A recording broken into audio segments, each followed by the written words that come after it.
Hey guys, you're listening to episode 37 of the Finish Line podcast, where we discuss the intersection of faith, generosity, and personal finance. Today we're going to be sitting down with Aaron and Miran Cho.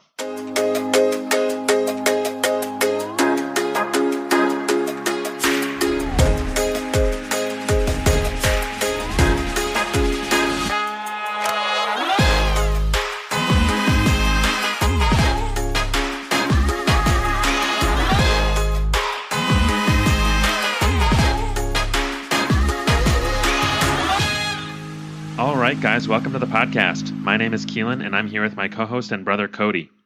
Today we got to sit down with Aaron and Miran Cho, an amazing couple from Dallas, Texas, who are passionate about generosity and seeking God's will. Together, they shared how God has shaped a very unique path of generosity for their lives that has reaped significant fruit for the kingdom. While many of our guests use some sort of structure for their giving, like financial finish line or giving a percentage of their income away, Aaron and Miran set aside specific time in prayer to guide their giving, which often results in pledging more than they can account for. And God has done some amazing things through their faithfulness. Before we get started, this podcast has grown almost exclusively by word of mouth. For those of you who have helped get that message out by sending a link to friends or sharing on social media, we just want to give you a big thanks. It really makes an impact. And for everyone, if you think this or any of our conversations are thought-provoking or inspiring, take a second and share it with someone who might need to hear it. We have been blown away at how God has used some of these stories to make a radical impact in the world of generosity and missions, and you very well might be a link in that chain. All right, with that, let's get to the interview. All right, here we are with Aaron and Miran Cho. Hey guys, we're so excited to have you here on the show with us today. Thanks for having us. Excited to be here. So why don't you get us started off just telling us a little bit about your story and how you got to where you are today? Sure. My name is Miran. I'm originally from South Korea. We're living in San Francisco. We're both working professionals. And we met at a local church in 2009. We both grew up in church, but we weren't born again until 2009. And during that time, Aaron met our spiritual parent, Larry and Debbie Titus, in the plane.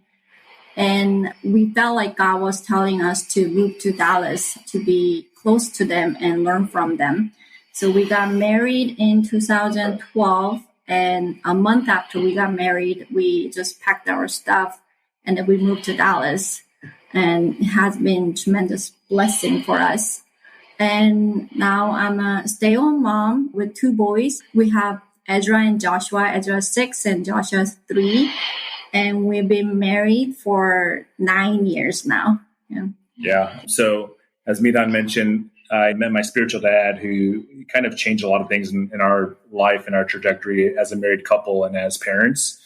Growing up at the church, we grew up in kind of a legalistic environment, very cultural Christianity. And when I met my spiritual dad, he really opened up my eyes to gain more of a kingdom perspective. And from there on, shortly after we got married, one of the first things that we committed to as a married couple, with not much as it relates to, we didn't have a ton of means at the time, but we wanted to be generous. And at that point in time, we said, okay, we want to be kingdom focused and be generous. That's a commitment we're going to make early on in our marriage. And from there, we did a lot of things, which I'm sure we'll get to during the duration of this podcast. But one of the things that we'll eventually talk about is this idea of a kingdom fund that we began early on in our marriage, which still continues on to today. Yeah, well, thank you so much for giving us some background. I'm curious, you said you were both interested in generosity and making that part of your lives. What really planted that seed for you? So before we got married, we got born again in 2009, and we began just tithing, right, as individuals. So when we got married, tithing wasn't really an issue. We were tithing to our local church, as well as giving pretty nominally to some other ministries, but nothing meaningful from our perspective. And when we got this kind of kingdom perspective and met people beyond the four walls of our local church, just various ministries, missions organizations, and just kind of caught the vision of other believers who were, frankly, just had a different perspective than we did, much broader for the world and God's heart for the world. I think that just kind of got us excited about what's possible in terms of being used as God's vessels, right? So that's when we said, there's got to be more to life than, tithing our 10% to a local church and just, doing what we're planning on doing at that point in time. I'm interested, you're talking about this kingdom perspective and how that was a pretty major shift in your overall worldview. What did that look like at the time? Was there anything specific in terms of experiences you had or things that people told you or what you saw in other people's lives that kind of helped with that shift? Sure. Well, I mean, it's attributable to my spiritual dad, Larry, who really, he's a discipler of men. I've never before Larry met anybody that really invested in people. So I've heard of ministries and organizations and water walls, and I think those are all fantastic. But he was the person that really introduced this idea of investing in men like Jesus did, right? And I experienced, firsthand, right? He just discipled me over months, which became years, and now it's been over a decade, right? And I think seeing the model of discipleship in a real tangible way in my life personally, I knew that was a kingdom perspective, because the local church, from my standpoint, we don't only talk about discipleship, right? We talk about bringing people to the pews, sharing a message, singing a couple of worship songs. So I think really meeting Larry was a catalyst in terms of me just understanding and us understanding what it meant to kind of not so much live a kingdom life, but really seek first the kingdom, right? And understand what else is God doing out there, right? If there's a man like Larry who's investing, hours upon hours of his life pouring into somebody like me at the time, in my early 20s, it just didn't fit my natural kind of, I guess, my logic of how does this make sense? So it really almost convicted me to understand it better, to study the scriptures more, to really understand Jesus's model of discipleship and his ministry. And then from him, he introduced me to a lot of the global missions that he was doing. And of course, as you naturally meet global leaders from not just America, but all over the world, 35 plus nations, you just naturally start having a more kingdom perspective, right? Where you say, hey, we're all brothers and sisters. We're all doing the work of the ministry. We're all part of the body of Christ. And you live in this part of the nation, which is thousands of miles away from where I live. So I think just organically, our brain started shifting and kind of expanding. You start reading other materials. Yeah. And then I think from there, you just start reading other materials and getting introduced to other people who are living differently. And I think that's kind of the key, right? Is from where we came from a church context, literally you could grow up in a local church, be there for decades upon decades and never captured a kingdom perspective, right? You could go to the four walls of the building, meet the same people, grow in age, and just kind of, and that's great, right? I think that's good to be committed to a local church. But I think it was being almost transported out of that building, right, to see what God's doing globally that allowed us to just really expand kind of our thinking. I'm really interested to hear, because I'm kind of going through this currently and have been. As you each adopted a kingdom perspective and were going through that process together and started to live out that faith in your lives in different ways, what was it like to navigate that as a couple? I ask because my wife and I, at times we're kind of encouraging each other to take steps and to live out our own faith in different ways. And it was really helpful to have that partnership. But at times we didn't always see eye to eye in what the next step might be. And it took a lot of prayer and reflection to stay on the same page. So I'm curious to hear what that dynamic has been like for you. Yeah, I'll share a little bit. And then I think Miran could probably piggyback from what she's learned from Larry's wife, Debbie, because I think there's also an element of a kingdom perspective from a wife's perspective, right? Which is being a homemaker, a mother for children, and I think that really something unlocked in Miran's heart as well, which I was super grateful for. But for me, it was really that discipleship concept, right? Of man on man, being able to be poured into by somebody that's much older, who I literally wanted to become, right? One day. There aren't many men in the world these days. Like the Bible says, there's many teachers, not many fathers, right? And you can find teachers all over the world. You could, digest sermons from the greatest churches, but that's not going to have the most meaningful impact to somebody personally. It's really that father-son dynamic, the Paul and Timothy dynamic, where a father that's gone before you says, hey, let me bring you along, right, and show you how to seek the Lord. And that's what Larry did for me. That's what Larry and Debbie did for us. Is I learned how to be a better husband and a better father just by seeing, just really being around them. And then I think I'll let her speak on what she's learned from kind of that marriage dynamic as well.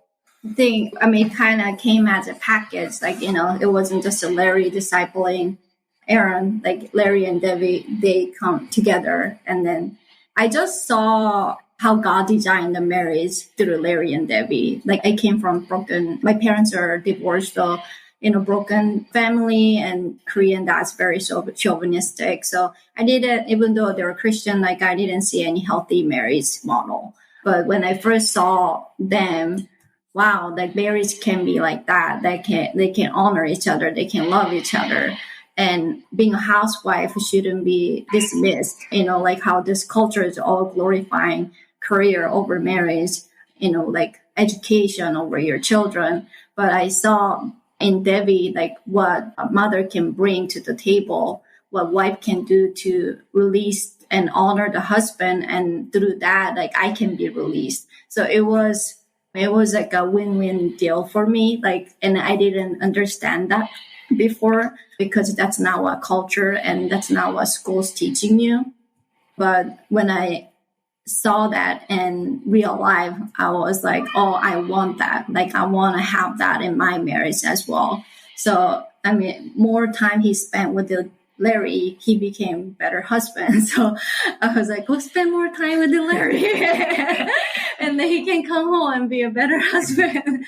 So it was just, we were very thankful that we got to have a role model like that in our life. Yeah. One of the things that I acknowledge is not everybody gets an opportunity, right, to meet kind of spiritual parents or people that intentionally invest in you, right? And because of that blessing that we received, I think Miran and I have really made it almost our life mission, if you will, to do the same for others. So I love you could call it whatever you want, coaching, mentoring, discipling. I just love spending time with other guys, right? And being able to impart whatever I can. Because really at the end of the day, there's not much that I have to offer. It's, God's been so faithful to both of us, and he's given us just a tremendous amount of favor and just divine connections. And it's not financial, right? But it's all these assets that he's given us that we're just trying to steward well for his glory. And we believe that we're called to almost impart that to the next generation. Yeah, that's awesome. I wish more people had that kind of discipleship and relationship in their lives. See, that's hard to come by these days. You guys are exactly right about that. And clearly that's such a strong foundation for everything else God might do through your life. So I'm interested, you guys touched on just a little bit after getting married, where did you guys go from there? Yes, we got married, we moved to Dallas. And from there, just kind of going into our generosity story. So first couple of years, as newlyweds, we, not dissimilar to, many other couples that get married these days, but we were burdened with student debt, right? So we both individually had a lot of student debt. And early on, we were introduced to some of Dave Ramsey's materials, right, which was fantastic. And we said, oh my gosh, we're broke. We got to start figuring things out, right? And so, I was making a decent income and kind of working up the career ladder at that point in time. And in the first couple of years, we just said, look, if we want to be generous like we committed to, we have to get rid of our debt, right? So the first 2 years of our marriage, we religiously just paid down all of our student loans, right? We were so aggressive in terms of living frugally, doing what we can with a budget to really just meet our minimum needs, if you will. And 2 years in, we were able to successfully pay off all of our student debt and be debt free, right? And that was a tremendous blessing. So from there, we said, okay, where do we go next? And at our local church at the time, they were having I think it was a building campaign of sorts, and it was the beginning of the year, and they were asking for just commitments, right, to this project. And that's when Miran and I kind of coined this idea of a kingdom fund. And all that means is, hey, what is our commitment for the upcoming year or the new year to give away, right? And over and above our tithe. So this was a new concept for us. We committed a decent amount of money at that time, right, given our budget. We had just paid off our student loans. We had some free cash flow. So we said, okay, we're going to dedicate this much to the Lord in the upcoming year and committed to this building project. So that was year one. And in that first year, we just saw God work, right? It was us putting our trust in him and letting him do what he does, right? And he faithfully provided, right? And as we always expected he would. And then year two came around and we said, hey, that's kind of fun, right? Let's do it again, right? So we said, okay, let's pray and see what the Lord will put on our heart this year for next year, right? And we always do this at the end of every year. We pray for the forthcoming year. We say, God, what do you want us to give in terms of dollar amount over and above our tithe? So in the second year, we found a pretty cool kind of water well project. It was the first that we've ever done. And we committed a number, right? And I think it was a little over, maybe it was double kind of our first year's number. Mm-hmm. And we did that. And then kind of fast forward, we've been married for 9 years. That Kingdom Fund, the number has multiplied throughout the years, right? So, you can think about the power of just exponential growth and multiplication. That's kind of what's happened. So now we're at a point in time, almost a decade into our marriage and maybe only 6-7 years of doing the Kingdom Fund, where we're giving away a pretty significant amount of money, which has been just tremendous blessing. It's been such a joy just seeing how God's worked in our lives and our marriage and our family. And it's been just fun, right? And the beginning, it was never challenging, I would say. I think it was a test for sure. But as the numbers got bigger and bigger, it became a little bit more challenging, right? Because you have to be more intentional and really pray and say, okay, is this really the number, right? Yep. So we're just growing, right? We're just growing and learning, and we're still kind of in that phase today. A couple things stood out to me there. I wanted to go back to the point where you are aggressively paying off your student debt and maybe living accordingly so that you could allocate as much as possible to doing that. And my views of debt have kind of varied over time, but as of the last couple of years, I've really viewed it as an obstacle to financial success, whatever that looks like, and especially generosity. It's really hard to give money when you know that you owe someone else money. Yeah. Or it can be. And I'm curious if that was the case for you and kind of the role that debt played for you while you had it. Yeah. So professionally, I'm a CFO, right? I'm a finance guy. So I understand the power of leverage. I understand the rules of economics. And I totally understand why people would say, why would you pay off a mortgage when your interest rates are so low and invested in the markets and et cetera, et cetera. So I get it all. I think for us, what it comes down to is peace, right?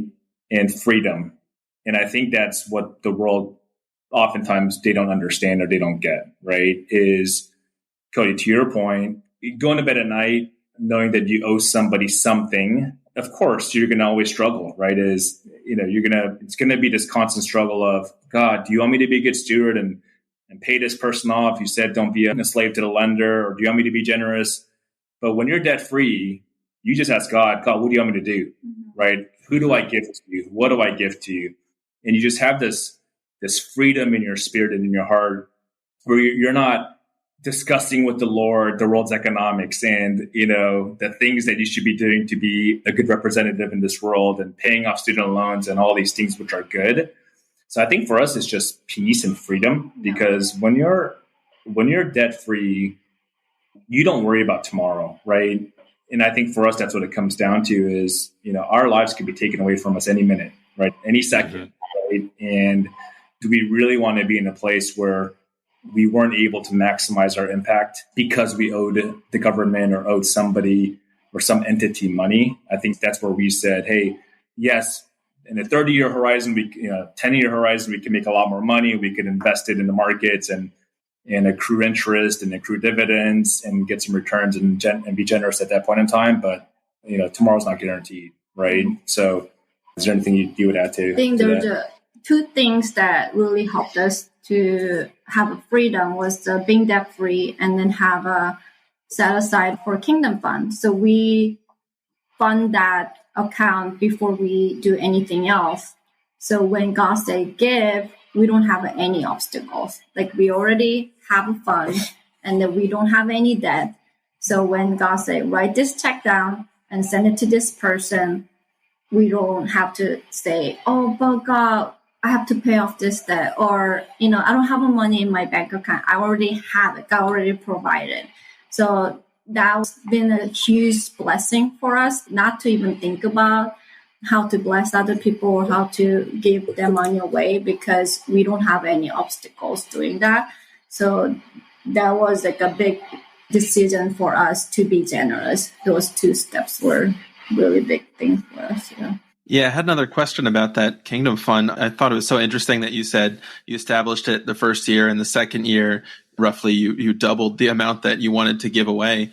And it reminded me of when I started working, and actually Keelan taught me about the Roth IRA. And I said, oh, this is great. I think at the time I could put $5,000 in the Roth IRA. I said, okay, I just got to get $5,000 together and I'm off and running. But then I set up a 401k and, I can save more. I can max out the 401k, but then I can save more. I can set up a non-retirement account. I can always save more. I can always save more. But what I've found is you can channel that type of ambition and energy towards giving and generosity. And it's actually a lot more fun and eliminates all the worry.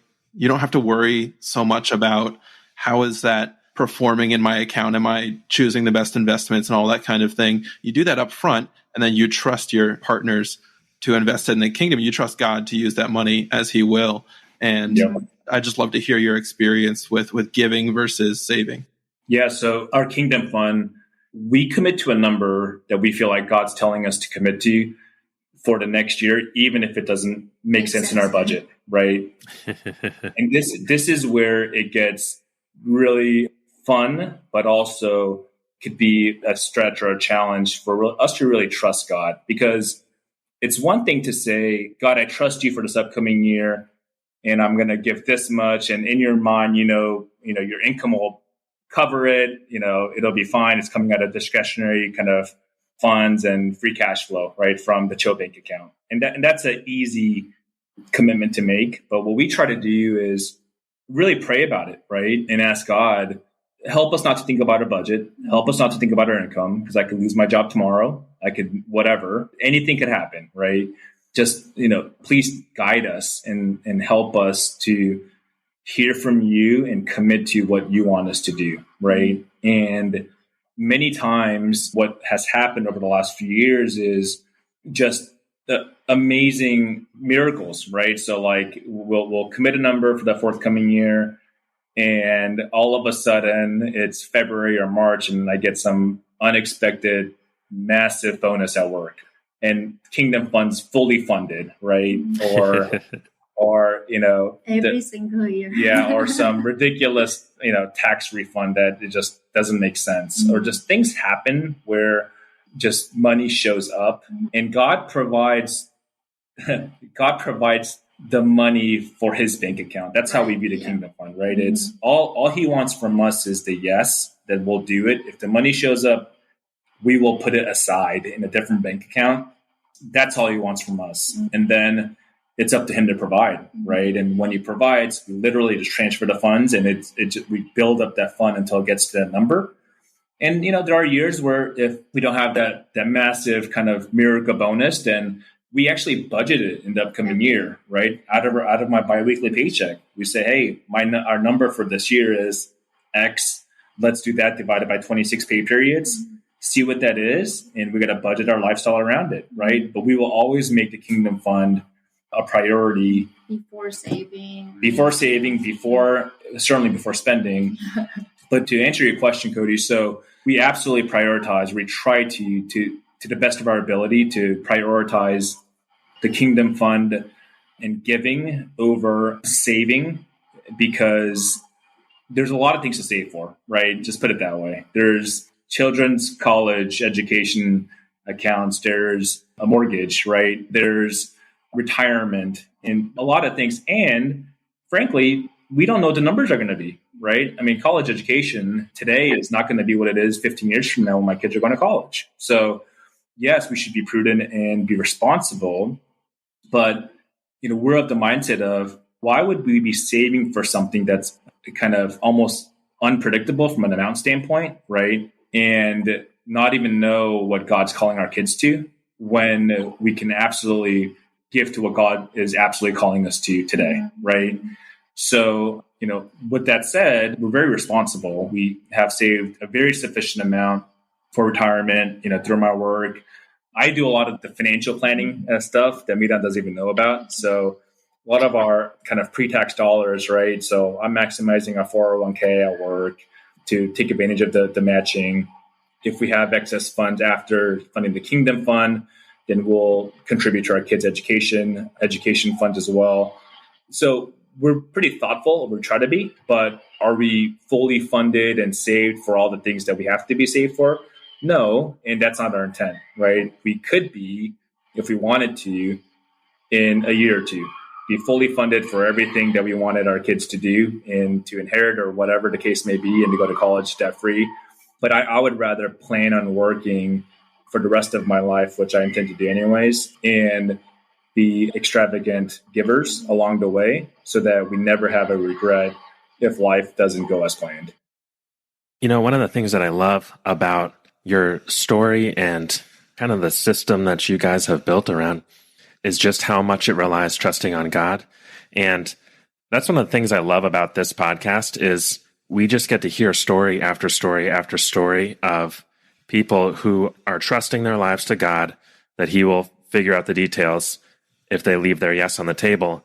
And you can start to see the themes of just how God works. And exactly like you guys are describing, we see that over and over and over when people share their stories, is when people are willing to say yes to God without knowing all the details of how everything is going to play out, then God responds and God brings out His own glory through those who are willing to say yes. And so I love how you guys have structured your Kingdom Fund and how you decide how much to give. Obviously both of us are big fans of financial finish line, basically setting an income cap and giving everything over that away. We've heard people talk about giving a percentage of their income away, all kinds of different ways that people have structured their giving.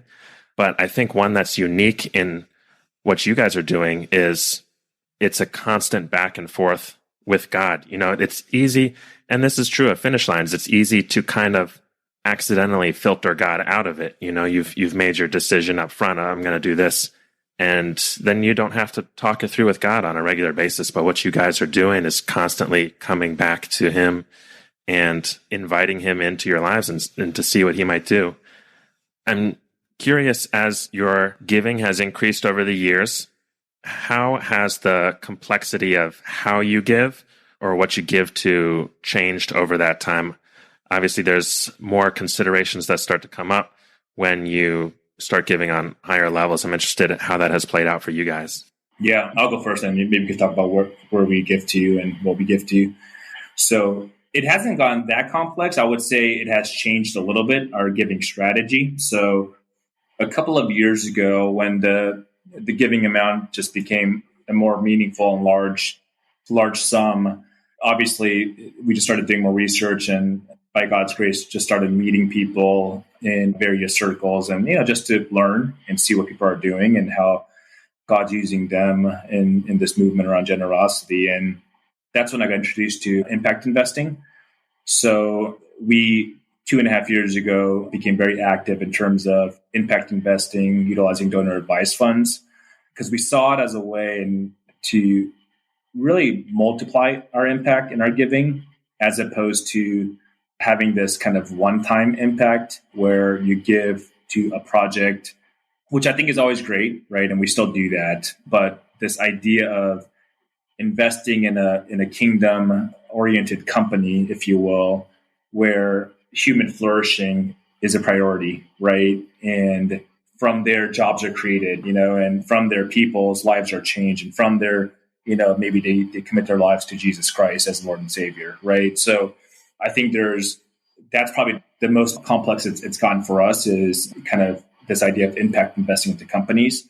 And the reason that it's remained quite simple is because nowadays with donor advice funds, whether, we use Impact Foundation, but I know there's other fantastic ones that serve as a great vehicle for impact investing, they make it quite simple and easy for you, right? You invest or give to your donor advice fund and you get the tax deduction whenever you want to take that benefit. And then from there, you kind of deploy that capital as grant capital, right, to various companies. And then if the company is successful and returns some dividends or appreciates in value and eventually has an exit of sorts, then that capital is all contained in the trust and ultimately has to be given away to a 501c3. So that's been kind of one of the areas where we've really leaned into, in addition to our traditional giving to Christian ministries.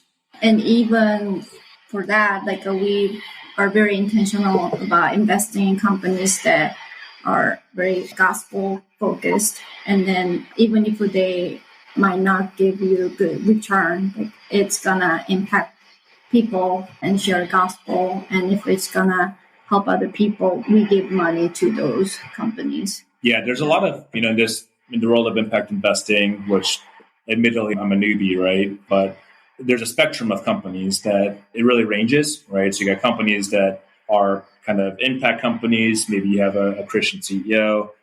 And then the other extreme is a company that really is focused on gospel proclamation, right? Think about back in the day when the Hobby Lobby or Chick-fil-A were born, right? There are still companies today that exist that are doing phenomenal work, that are laser focused on sharing the gospel, right? Doing Bible studies, praying for employees, having chaplaincy. So we like partnering with those organizations where fundamentally we view them as a ministry that frankly could be even more effective than a typical ministry. Mm-hmm. And it's the kingdom mindset, right? It's thinking about marketplace leaders, right? Can marketplace leaders make an impact, in the lives of others, employees, vendors, et cetera, more so than, a minister from the pulpit? And the answer is absolutely yes, right? So I think that's kind of the mindset that we've gone from investing in companies that really, not the company itself, but the leader, the founder loves the Lord and really wants to steward their business for his glory and to kind of advance the kingdom that way. We believe that those are the churches outside building. So, we believe that that's our calling to support them, because that's not everybody's calling, I believe. But we also still support local ministries and orphans and widows, and make sure that our portion of the givings goes towards to spread gospels, not just all doing Impact Foundation, but we try to spread out our givings to cover everything in different areas. Since we haven't talked about impact investing a whole lot on the show, I'm curious if you guys could go into a little more detail of how you find companies to invest in, where you look for those kind of opportunities, if somebody else was looking to step into that, or how you guys have partnered with the Impact Foundation, which I've heard of, probably a number of our listeners are not familiar with, and maybe what that looks like for you guys.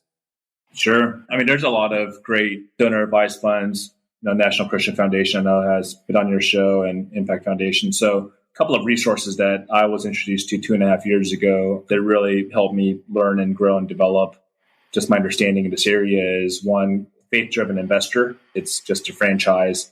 It's a ministry that is focused on stewarding God's wealth and investing it in, call it kingdom advancing companies.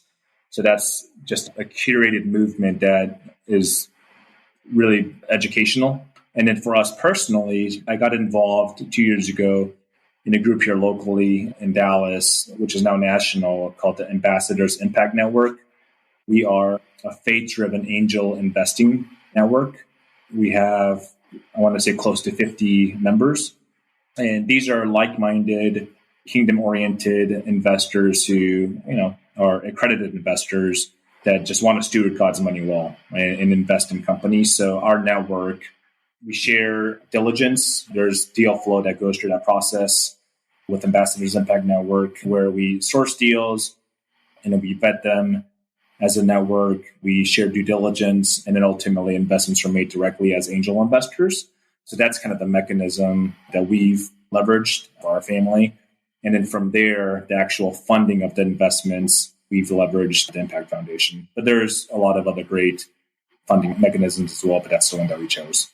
I'm curious in how putting yourselves in a financial position to not only be generous, but to feel that sense of security and freedom has impacted the way that you view your roles, and Aaron, the way that you view your career, and Miran, the way that you view your role as a homemaker. My wife and I are talking about having kids, and we've discussed, should someone stay home with the kids? What would that look like? And I'd be lying if I said finances aren't a part of the consideration. It really does matter. And how much will daycare cost? And, how much do each of us bring in? I'm curious on how does setting that worldview around finances set you free to be able to pursue the role that you feel called to? I think the first 2 years of our marriage really God really trained us to live with nothing.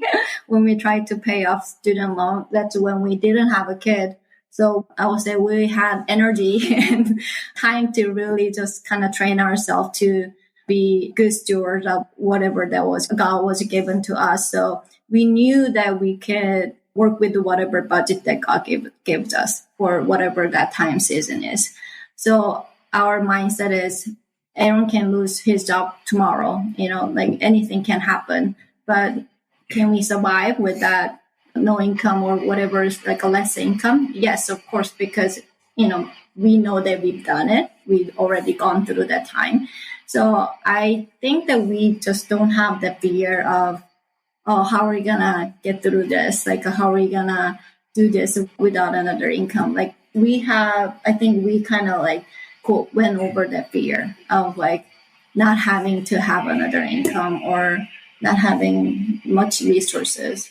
Well, I think, one of the things that we all also kind of took away from the Dave Ramsey years, right, and earlier in our marriage is, simple concepts like an emergency fund, right? Mm-hmm. So we have built up a very healthy emergency fund, right, that allows us to have that freedom. So I think we prioritize things or the funding of things that would give us no limitations, right, to what God's asking us to do. Mm-hmm. So when you think about, okay, what happens if I lose my job? Well, you probably want something to fall back on, right, and not scramble. So we said, okay, emergency fund is a priority. Let's build that up. And we always will keep that at a certain level based on kind of our living expenses and know that, hey, there's always cushion so that if I were to lose my job whenever, there's a runway for me to find another job, right? So that's kind of, one thing. And then the second thing is beyond that, it's trying our best to live Matthew 6:33, right? It's seeking first the kingdom of God and his righteousness, and all things will be added on to you, right? That's a promise. And I think, a lot of times people will say, man, well, it's not good to give to receive, which I agree with, right? But it's also not bad to actually believe what Jesus is saying, right? And and I always hold on to that promise of, God, I know if I seek your kingdom first, that you said you will give it back to us, right? And that's only happened. It's been multitudes of that, right? You just can't outgive God. And it's not because we wanted to receive something, but we've always said, what's the right, how do we seek the kingdom? So of course we want to, and I think this is some of the tension that we've had throughout the years, just around how we've been stretched or challenged during this journey. It's, of course, for Miran, she wants security, right? She deserves it as a mother and as a wife. Me, I just have a very extreme personality. So if it were up to me, I would just give everything away, right? And I think that's the balance that has been healthy for us, for her to keep me in check and kind of say, oh, wait, yeah, you're right. Our kids' education is important. Okay, so let's talk about the school. Let's talk about how much that cost, and let's talk about, whatever, we got to save up for us to feel comfortable taking care of our family, right? So trying to be responsible as well is, for me, it's been a maturation process, right? Miran has a funny joke, or really a funny story. When we first got married, I was young and immature and just really stupid, right? I mean, I was born again. I was reading, Francis Chan's book, Crazy Love. Just, you guys have talked about those books, previous podcasts. And I just said the stupidest things, right? I'm going to give everything away. And if you're not good with, if you're not okay with that, then you might not be, this may not work out, right? And I think we always have those moments, right? But throughout the years, I've obviously just grown in our marriage to say, okay, am I being generous for the sake of being generous so I feel good? Am I trying to over spiritualize this thing, or is there something that's more important? And that's where, kind of going to the beginning of our conversation here, other priorities, really kingdom priorities, have taken precedence as well. So as we learned about a healthy marriage from our spiritual parents, right? That's a kingdom priority, right? That's even a bigger priority than generosity, frankly, right? So healthy marriage, healthy family, raising and discipling God-fearing children, hopefully having multiple generations of that. That's seeking first the kingdom, right? And for us, being able to know that that is more important than just being generous has, for me, been helpful to listen and say, you know what? I got it. Even if I want to be more generous and give more money or whatever the case may be, man, you know what? If we're not unified and aligned, it's almost pointless. Like, what's the point of single Aaron just being generous and doing all these crazy things when I have an unhealthy marriage and, there's a division there, right? So it's been a maturation process for me personally. Well, I'm very thankful that he has patience to wait for me to be comfortable with where he is, because we have to meet in the middle.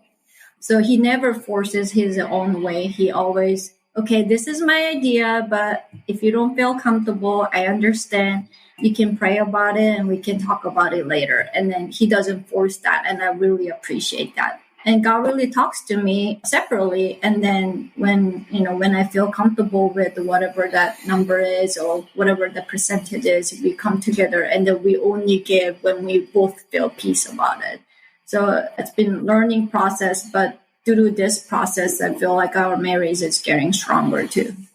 I'm curious for how you guys kind of figure out together what you give to, or if you have some kind of structure and how you process that, especially over the years as you've been stewarding more and more that you've set aside in that kingdom fund to give. How do you work through that as a couple? I think Aaron kind of mentioned it a little bit. So at the end of every year, we set aside 2 days and we go to prayer mountain separately.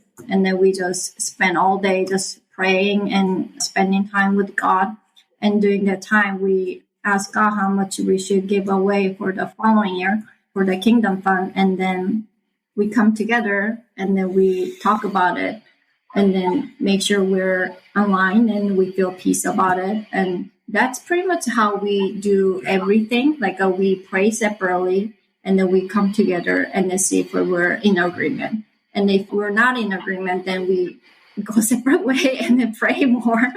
And then we come back and then we go through that process until we feel peace about it. So we don't have like set percentage. I mean, of course, we do tithing and then we do all this monthly commitment and then we have a kingdom fund, but there's other things that we do when it's spirit led. And then we just pray and then we come together and then make sure that we're in agreement. Yeah, and as far as what we give to, through that kind of process of praying, we're always praying God to open up doors to new ministries and to identify needs. And, we found a couple on your podcast, right? We started partnering with Do Lost Partners and Never Thirst because we listened to the podcast. We love what we heard. And it just was something that, without this podcast, we wouldn't have been aware of, right? So that's kind of one avenue of how we get led by the Lord to partner with a ministry. And then second, and this is the influence of Larry again, we like to invest in people. So people over ministries. And what I mean by that is, there are a lot of ministries that are great, but, investing in people is the model of Jesus, right? When you think about what the 12 disciples did, they all had ridiculous ministries, right? And if we think about what a ministry is, one of them have some kind of, I'm sure, some of them had some preaching ministries, others had teaching ministries, others had healing ministries. We're really convinced that if we find people that God leads us to invest in their lives, whatever they do, it'll be fruitful, right? And oftentimes that might be a person that is already doing something. It's not successful or whatever. It's not, you can't do due diligence on it. They're not producing financial reports, but you just know that God's hand is on them. And when you invest in their life, financially and support them, I believe it really could put some wind on their sails, right? And kind of do what Larry did for me, is identify with who God says I am, right? And oftentimes you just need somebody in the flesh, right, to say, hey, Cody, you're special, right? As opposed to you just saying, yeah, God thinks I'm special. But you just need somebody that comes alongside you to speak those words that God is already speaking, So we like investing in people, and those people have a lot of different types of ministries. Well, we're getting towards the end of the year here, so I guess you guys have another year ahead of you. I'm curious for what you see on the horizon. What are you excited about coming up? What are you excited to be a part of, and where do you see God moving? I mean, Aaron wanted to give a 50% of our income for a long time, but financially, I feel like we're not ready right now, but I do believe that we can get there in a few years. But when he first shared that, my reaction wasn't like that positive. But he waited, and then we recently did a job, the Journey of Generosity. We did online, and then during the lunch break, I just felt like God was telling me that we should do 51%. But whatever blessing that we get, other than paycheck, I'm not there yet. But all the other additional blessings that we get. So I shared that with Aaron, and he was super excited. And then a week later, it was a surprise. And then there was amazing blessing that came to us. And when we prayed together, we felt like that money wasn't for us. So we ended up giving all away. So I feel like that was kind of like a stretch for us to kind of God's testing for us for the upcoming year. Like, we don't know what's going to be ahead of us, but it's already been so exciting that I don't know what God's going to call us to do. But I feel like there's something was unlocked in my heart when I proclaimed and committed my heart that this is my desire for God. So I'm excited personally because that happened to us recently. Yeah, I think I'm just excited for the unknown. So, our testimony has really been God's faithfulness, right? And I truly believe it's been unlocked through generosity, and it's living this kind of life. I think it's exciting because it's unpredictable, right? Every single year, God will blow our socks off. Mm-hmm. We think about the next year, we think about a kingdom fund or giving more money away, and we think that's kind of exciting. And what happens is a complete left turn. God will introduce me to new people, interesting people. He'll introduce me to new ministries, to different things at work from a career standpoint, just things that I never would have imagined, right? It's almost like he just has in his hands these special treats for us. It's almost like, I don't know, like Easter eggs. He just has it. He wants to release it and bless his children. Mm-hmm. And he's just waiting for us to take that first step. And I feel like that every single year, right? Mm-hmm. When the year ends and we look forward to the next year, we just do our part to say, okay, God, what do you have for us? What do we need to commit our hearts to? Mm-hmm. And then we just trust him with healing, like you said, just all the details. And the details end up being super fun, right? The years usually never pan out the way that we expect it to. And it's always just constant, wow, I can't believe this. What's going on? What's happening? And we're just always living in this realm of God surprising us with various Easter eggs. So I'm always excited about the unknown, if that makes any sense. Yeah, Miran, I love what you said about kind of working toward a goal. I think it's, viewing how you use the money that God does bless you with and trusting him to provide it. So I think that's just an amazing perspective, and I'm so glad you shared that. As we get toward the end of our episode here, I wanted to leave a little bit of time for our Manager's Minute. As we seek to manage God's wealth wisely, we like to end every episode with one practical action for our listeners that they can take to do just that. So, Aaron and Miran, do you have a quick suggestion for how people can be using any financial margin that they have to serve their communities, advance the gospel, and build God's kingdom?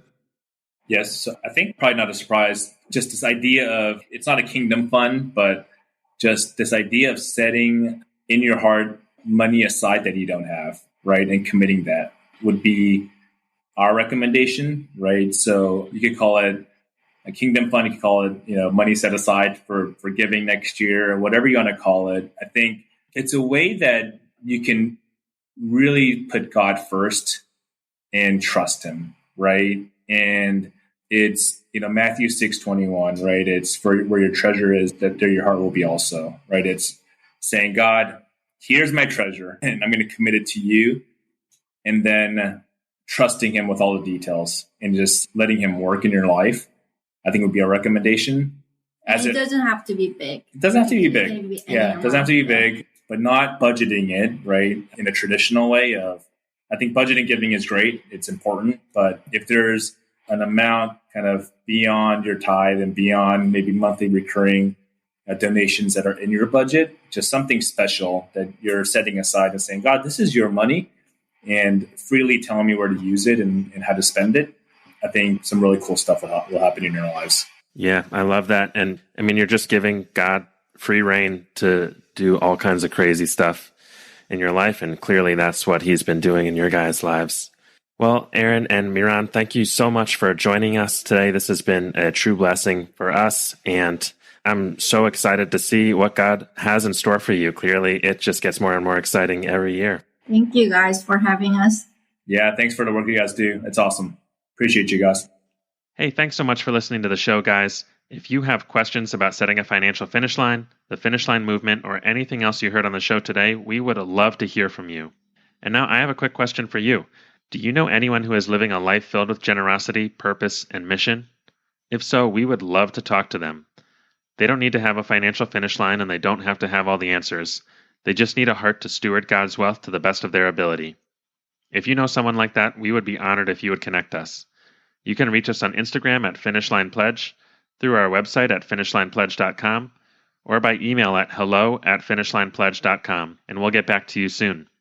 Finally, if you want to find any of our references or links from today's show, you can always find them in our show notes at finishlinepledge.com/episode 37. That's all we have for today. We'll see you next time.